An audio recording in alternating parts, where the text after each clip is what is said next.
I'm Nick Hamilton here with the one and only, the legend, Joe Jellybean Bryant. That's right, the father of the Black Mamba himself, Kobe Bryant. How are you today, sir? I'm wonderful today on this beautiful day here Great, in LA. great. Thank you for allowing us to come here and get your perspective on the season.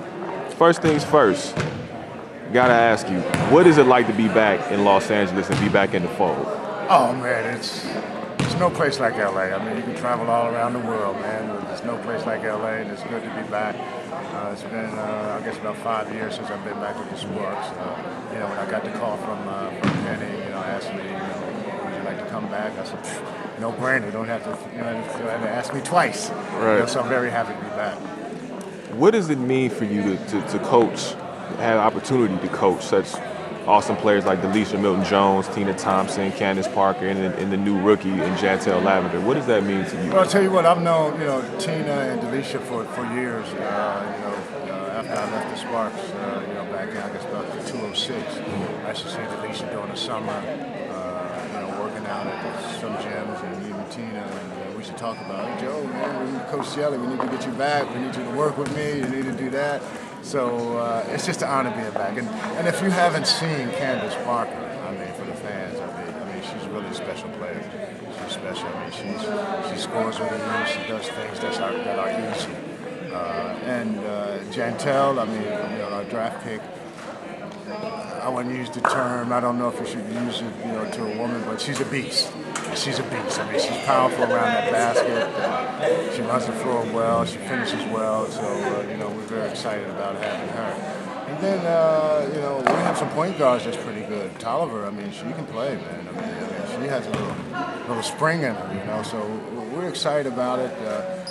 I think, over the past few years, I don't think the Sparks were able to go 8 or 9 players deep on the bench. I think this year, we'll be able to go 8, 9, maybe even 10 players deep, maybe even 11 players. We have some talented players, so I think our bench is going to be much stronger. And Tina is special. Tina, she's I think, 15th year maybe? Yeah. And she's still going strong, and she can shoot that 3 ball. She can tag the basket. And she still has the love and the fun for the game. And that's probably the most important thing, as you get older, is the love of the game, what did you do to stay in condition and continue to play. And I think Tina and Delisha, and even Tisha Pinachero, if y'all haven't seen her, of course, she was in Sacramento during my days here. But she can pack that ball, man. She can pack that ball, she can dribble it, she can pass it. She has a little fantasy to our team. Well, exactly. I 100% agree with you on that. I've watched her play, and she is magnificent when it comes to the assists and the dimes that she throws. It's spectacular. Yes. Jantel, you guys were going through the draft process. Right. What made you guys select her and said this is what we need to kind of anchor our defense and have almost like a female version of an Andrew Bynum type shot? Well, I think when you put a team together, you have to put the pieces together. You can't have all the players similar, do the same thing, the same skill set. So I'm pretty sure that Penny was looking at getting some power under the basket. Getting some low post presence, and I think that's what Jantel will give us.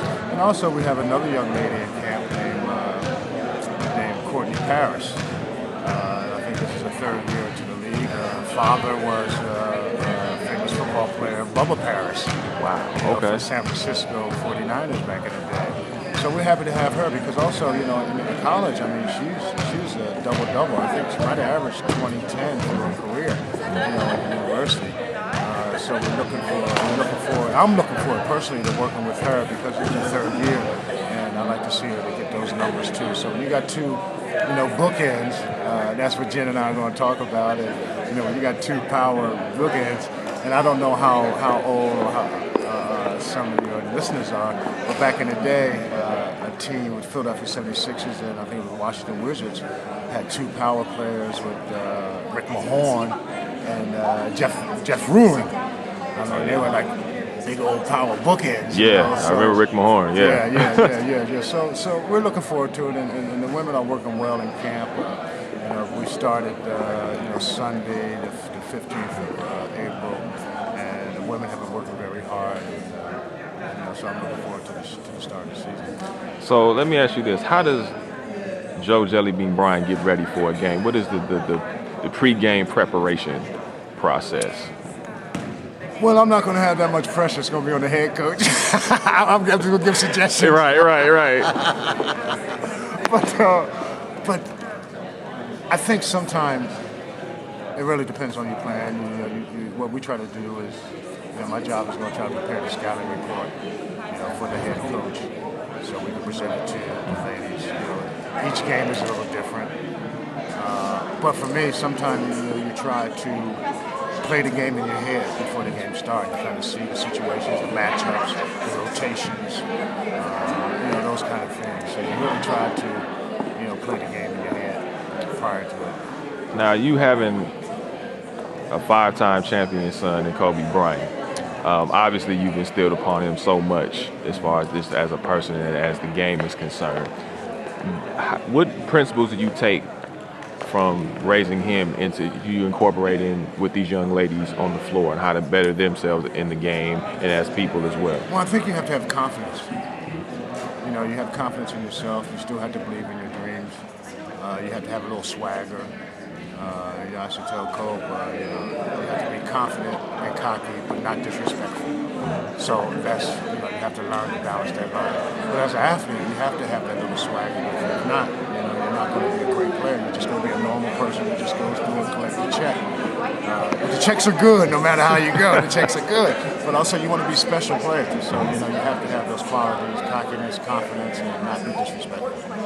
What is it going to take for the Sparks to capture the WNBA title this year? Well, the important thing for any team to win a title is defensively. You have to, bring your defensive hat every day. Because, we have a little saying here, offense comes and goes. You make shots and miss shots. But defense is everlasting. And so if I can instill that into the women that, you're going to make some shots, you're going to miss some shots, but, that defense, you got to just, be tough and do that each game.